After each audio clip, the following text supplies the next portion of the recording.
All right. You guys, you freaking guys. Welcome to the school. Good old Professor Hypnotic is coming at you today with yet another Pokemon Sword and Shield video. And this video is going to be all about what I think is the best way to level your Pokemon up to level 100 as quickly and as efficiently as possible.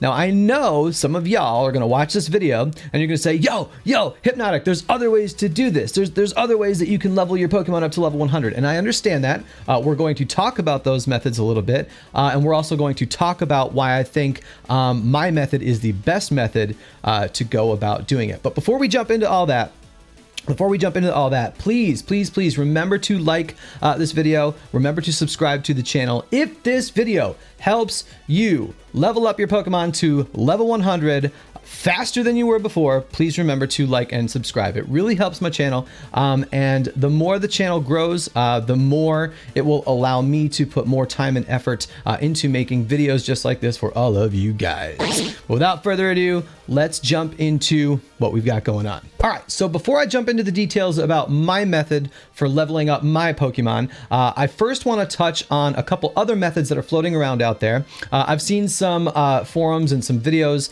about people talking about how to farm rare candies, and I've also seen people using some exploits that revolve around the Pokejobs to level their Pokemon up to level 100. And these methods work. If you've seen those methods out there, they work, but there's a problem with them. And the problem is that they require you to use basically a time skip glitch that Pokemon is paying attention to. Let me call your attention to Exhibit A. Here's a tweet from the official Play Pokemon account. I'm actually going to zoom in on it real quick so we can all kind of read it better. And it says, here we go. This was April 8th, so not too long ago. Attention trainers. Please ensure you play on a stable internet connection while engaging in any Pokemon Sword and Shield online competitions. Frequently disconnecting before a match concludes could result in penalties or restriction from future online events. This is extremely important, people. This is extremely important because Pokemon is now paying attention to when people disconnect from battles on the ranked battle system. And most of the methods that I have seen for ranking up your Pokemon quickly revolve around you needing to start a match and then disconnect from that match. That's how a lot of these time skip exploits start. Basically, you go out online, you start a match, and then you disconnect from that match. And in the process, it allows you to skip forward in time. It allows you to basically respawn items like rare candies that are found in the wild on the ground, or even kind of time skip and exploit the Pokejobs. And those methods work, but the problem is if you're doing it consistently and Pokemon pays attention, they might ban you from future online competitions, and that would be a total bummer. So the method I'm about to show you is one that I've been using that doesn't require any of that nonsense and doesn't put me at risk of getting my account banned from online competitions. That is the important part of what's going on in the method that I'm about to show you. So I wanted to cover that real quick because it's important. And if you're not aware of this, you're going to want to stop doing that. You don't want to keep going out onto the ranked battle system and disconnecting from matches because it could get you banned. With that said, let's move forward and let's jump into the nitty-gritty of what I wanted to show you in this video. Here we go. All right, so here we are. We're in the wild area. And there's one important detail that you need to know before you even begin this process is that you're going to need two Nintendo Switches, right? You're going to need two. If you don't have access to two, that's fine. You can do it with a friend. It's something you could do long distance as well. But here's what we've got to do. On one of our copies of Pokemon Sword and Shield, we have to set up a Shedinja raid. As you can see, I've got a purple beam here up on the screen. And if I click on it, we'll see it is a 5-star Shedinja raid, right? Now, if you don't know how to set up raids and manipulate the dens to give you the spawn that you want, you're going to want to watch my video that I made about that. There should be a little card popping up at the top of the video right about now. Click on that video. That's a tutorial on how to actually get the spawn that you want within a den. Most of you are already aware of how to do that at this point, so I'm not going to go through the whole process for the sake of keeping this video short. I already made a video about it. Go watch it if you don't know how. But the first thing you want to do is get yourself a Shedinja raid. I've already done that for the sake of keeping this video short. So here we are. We are over by the daycare center, actually, here in the wild area. So the daycare over by Bridgefield. This beam right here, this den, I should say, is the one that'll give us our Shedinja. And there's our Shedinja raid. And now what's really cool about Shedinja is that Shedinja only has 1 hit point. And it can only be hit by super effective moves. So basically what ends up happening is these raids go by super quickly, simply because Shedinja only needs to take 1 hit. You don't have to spend 5 to 10 minutes taking down, you know, a 4 or 5 star raid. This Shedinja will go down instantaneously, and we can repeat this raid over and over again, and rack up tons of experience candy in the process.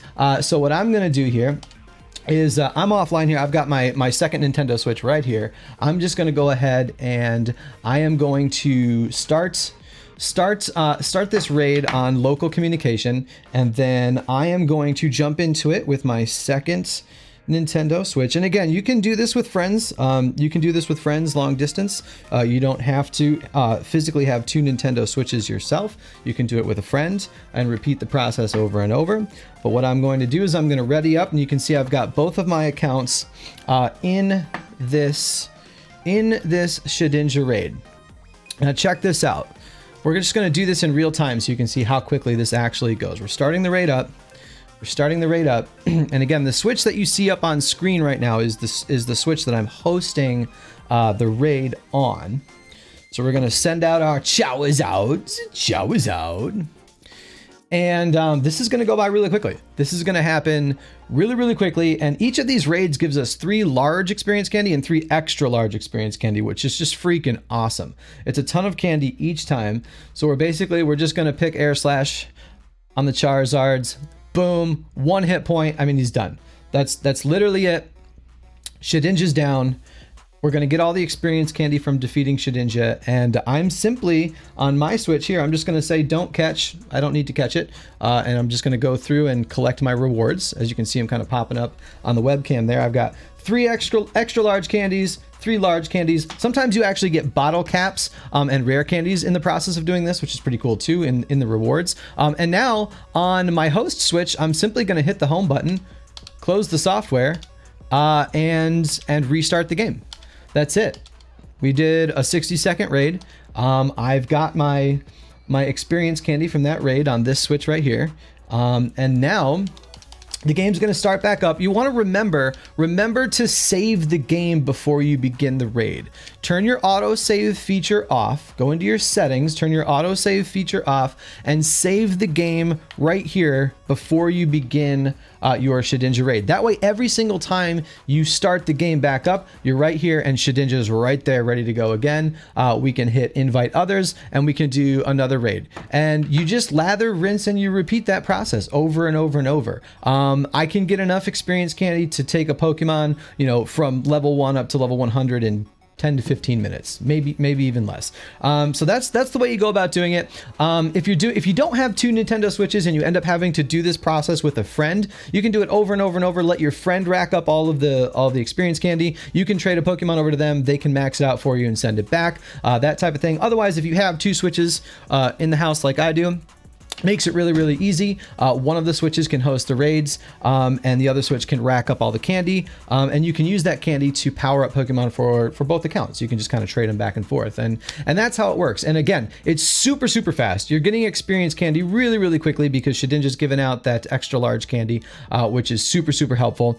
And you're not putting your account at risk of getting banned. That's the big thing here, you guys. You're not risking disconnecting from an online match several times over and over, having the official Pokemon peeps out there notice and then banning your account. They've already tweeted out and said in some official statements that they're going to be paying attention to that type of stuff. So please keep your account safe. This is the method I would use if you want to rack up experience candy as quickly as possible. But that's all I've got for you guys today. Please, like I said earlier in the video, please remember to like and subscribe if you found this video helpful in any way, shape, or form. And until next time, always wash your hands when you want to eat, but always keep them dirty enough to see where you come from. I love you guys. Peace.